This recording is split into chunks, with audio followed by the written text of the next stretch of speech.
In today's world, the modern man is more connected than ever, yet more lost than ever. Bombarded by social media, desperate for attention, and driven by an invisible hunger for female validation, many men no longer live by their own principles. They live to be seen, liked, and desired. But what would a philosopher like Immanuel Kant say about this crisis? A man who believed that true morality comes from acting according to reason, not desire.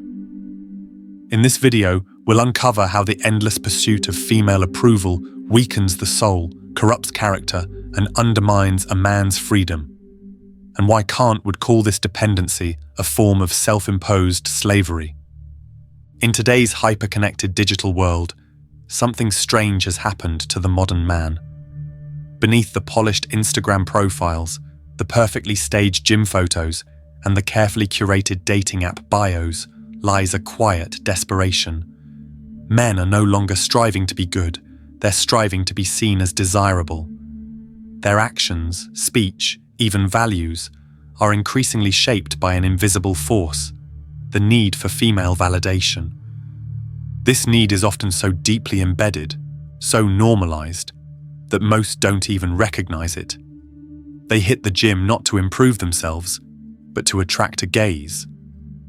They chase success, not for the joy of mastery, but for the admiration it might bring. They become fluent in manipulation, crafting personas that appeal to what they think women want. In doing so, they don't just become dishonest with others, they become strangers to themselves. Immanuel Kant, writing in the 18th century, could never have imagined TikTok thirst traps or dating apps, but he deeply understood the mechanics of human dignity. For Kant, a free man is not one who acts on impulse or for praise, but one who lives according to reason. True freedom, he argued, doesn't mean doing whatever feels good.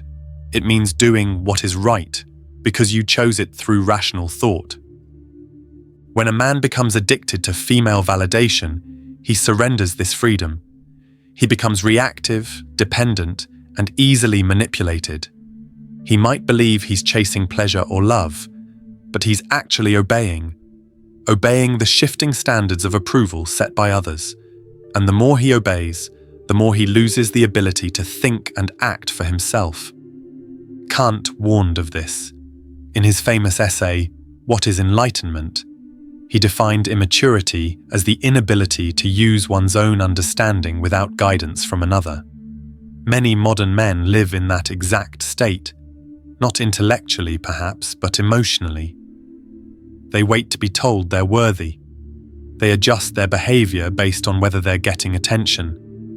They seek compliments like addicts seek a hit. This is not confidence, it's servitude. And it's dangerous. Because the man who constantly needs validation is easily controlled, not just by women, but by any external force offering approval. He will betray his beliefs, violate his values, and abandon his goals, all in pursuit of applause. He becomes a tool, not a man. Kant's philosophy reminds us, you are most human when you govern yourself. And a man who chases validation is not self-governed. He's enslaved, not by chains, but by desire. Kant's moral philosophy was built on one profound idea, the categorical imperative. This is the principle that you should act only according to maxims you would want to become universal laws. In other words, don't just ask yourself, what do I want? Ask, would it be right if everyone did this?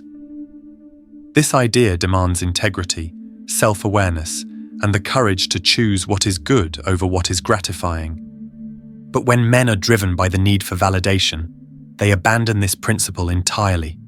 They no longer ask, is this action rational, moral, or true? They ask, will she like me if I do this?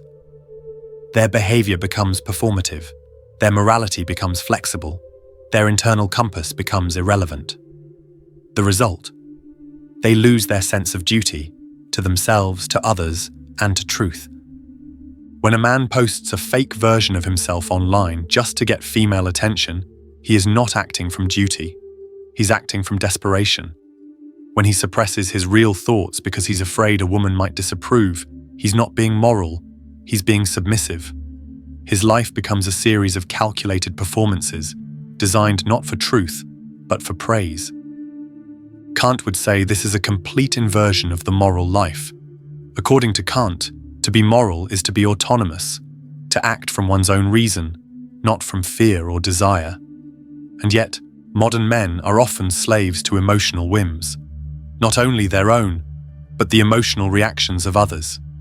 Their identity hangs on a fragile thread, easily broken by a lack of attention or an unreturned text. This kind of life erodes character, because character is formed through commitment to principle, not through flexibility for approval. And when you constantly seek validation, you begin to betray yourself in small, almost invisible ways. You lie just a little. You compromise just a little. You silence yourself just a little. And over time, the man who once had potential becomes the man who is lost. Kant's categorical imperative is a brutal but beautiful call to independence.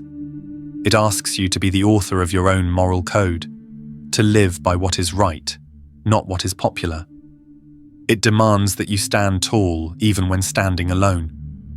And perhaps that's the lesson men today need most. If you must be liked to feel valuable, then you've already surrendered your value. Real worth doesn't come from being validated. It comes from living in a way that doesn't need validation at all. Self-respect is not something that can be handed to you. It's not earned by compliments, likes, or flirtatious glances. It's something that grows quietly, deeply, and inwardly, through choices rooted in truth, through actions aligned with principle.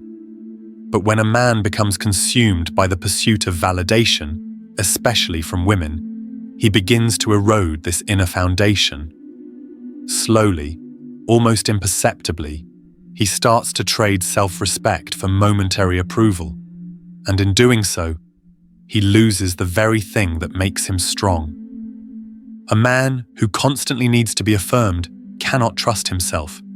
He may project confidence, but inside, he is fractured.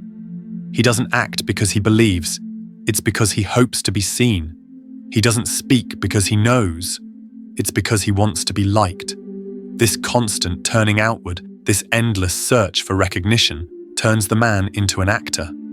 He plays the part of who he thinks he should be, instead of becoming who he truly is. Immanuel Kant argued that dignity comes from being a rational, autonomous being, someone who acts from moral duty, not from craving or compulsion. When you surrender your actions to the approval of others, you surrender your rational will. You become what Kant would call heteronymous, a person who is ruled by forces outside of themselves. In Kant's view, this is not only immoral, it's humiliating, because it reduces you from a self-determining individual to a reactive creature, chasing emotional rewards like a trained animal. This loss of self-respect is not always loud. It doesn't always come with a dramatic breakdown. It comes in subtle ways, when a man changes his opinion mid-sentence because a woman disagrees, when he agrees to things that violate his boundaries because he doesn't want to upset her, when he suppresses his own discomfort because he's afraid she'll withdraw her affection. Over time, these small betrayals add up, and eventually the man no longer recognizes the person in the mirror. Worse still, this behavior creates a feedback loop. The more he compromises himself for validation, the more he needs that validation to feel good. And the more he needs it, the less capable he becomes of generating his own worth. He becomes addicted, not to love, but to approval. And like all addictions, it starts as a thrill, but ends in dependency, shame, and emptiness. Kant's philosophy offers an antidote. He teaches us that the most noble life is one lived by reasoned principle, not emotional dependency. A man who follows his conscience, even when it costs him, is a man who builds self-respect.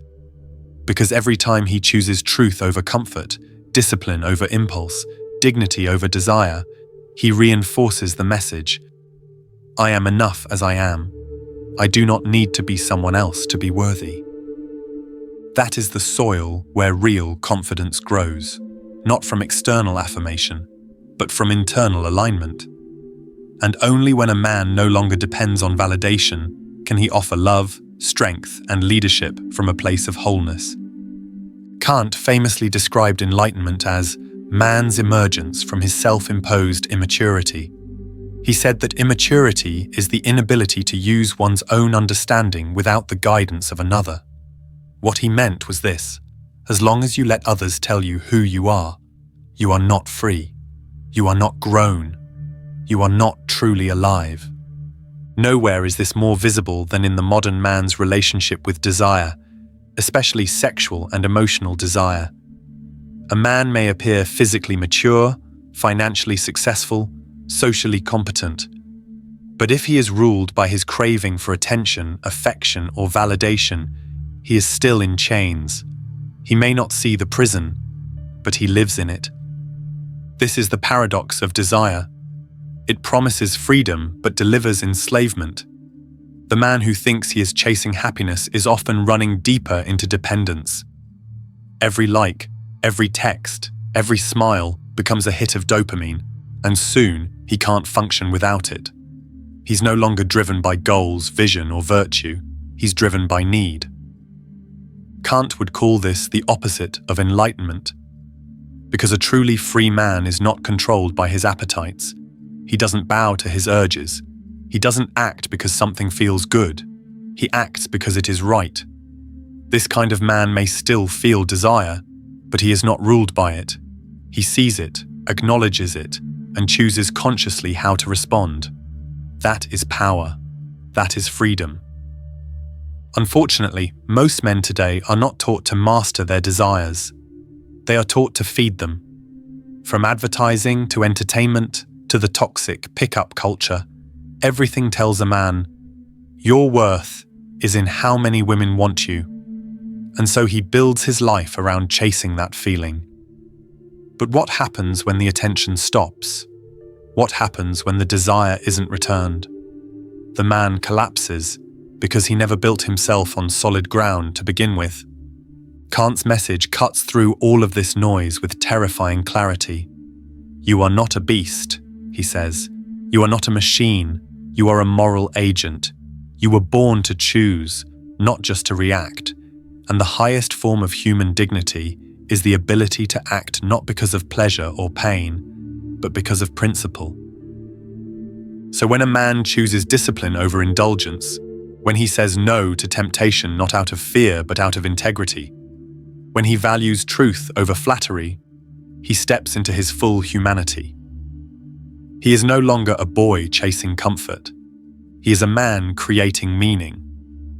And ironically, this is also the kind of man who commands true respect, not only from others, but from himself, because he knows that his worth is not given. It is chosen, it is built, it is lived every day, in every decision to be free. Immanuel Kant didn't write about dating, relationships, or social media, but if he looked at the modern world, he would see a problem of the soul, a problem of dependency, illusion, and self-betrayal. He would not tell men to withdraw from women or reject intimacy. He would tell them to wake up, to recognize that if your entire identity rests on how others perceive you, especially how women perceive you, then you are no longer a free man. You are living under a spell you cast on yourself. At the heart of Kant's philosophy lies a single idea. Human beings must become autonomous moral agents. That means you don't live by the approval of the crowd, the trends of the culture, or the fluctuating desires of others. You live by reason, by principle, and by a duty to your own highest self. And this begins by reclaiming the one thing most men have forgotten: the inner judge. The inner judge is your own moral authority, the voice inside that says, "This is who I am, this is what I stand for." But when you live for validation, you silence that voice. You stop asking, "What do I believe is right?" and start asking, what will make her like me?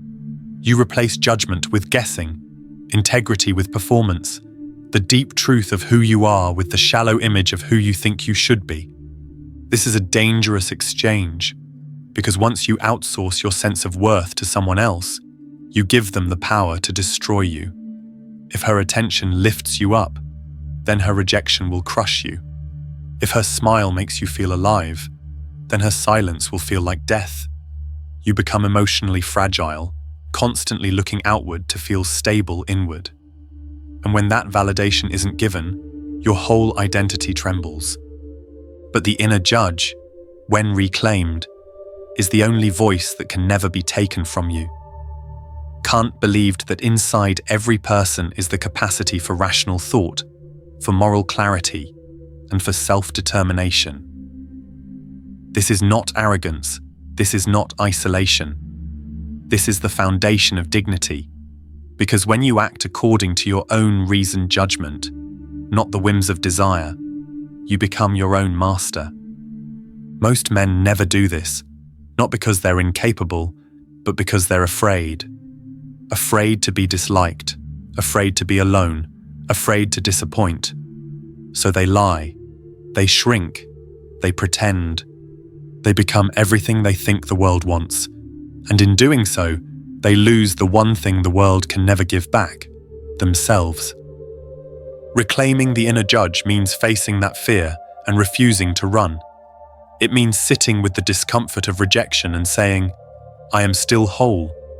It means choosing what's hard because it's right, not because it gets applause. It means recognizing that your value does not fluctuate with attention, but grows with every act of self-alignment. This transformation doesn't require you to reject women, relationships, or affection. It requires you to approach them as a man, not as a boy seeking approval. A man who is grounded in his values, who knows his worth before anyone else says a word, who doesn't need to be chased or worshipped to feel complete. He is not desperate, and because of that, he is dangerous, in the best way possible. He cannot be manipulated because he cannot be bought. He cannot be broken because he is not held together by fragile threads of validation. And he cannot be lost because he has already found himself. Kant would say this is the final stage of moral development, not obedience to rules, not fear of punishment, but self-legislation. A man becomes his own lawgiver, not out of pride, but out of principle. He is no longer guided by appetite, but by wisdom. No longer driven by flattery, but by character. And this kind of man, ironically, is the one who becomes most attractive. Not because he tries to be, but because confidence, purpose, and inner clarity radiate in a way that no amount of charm can fake. He is loved not because he needs to be, but because he doesn't. He offers his presence as a gift, not as a plea. That is the Kantian man, not perfect, not emotionless, but free. And in that freedom, he finds everything he was chasing in all the wrong places: dignity, peace, and finally, the power to love without losing himself.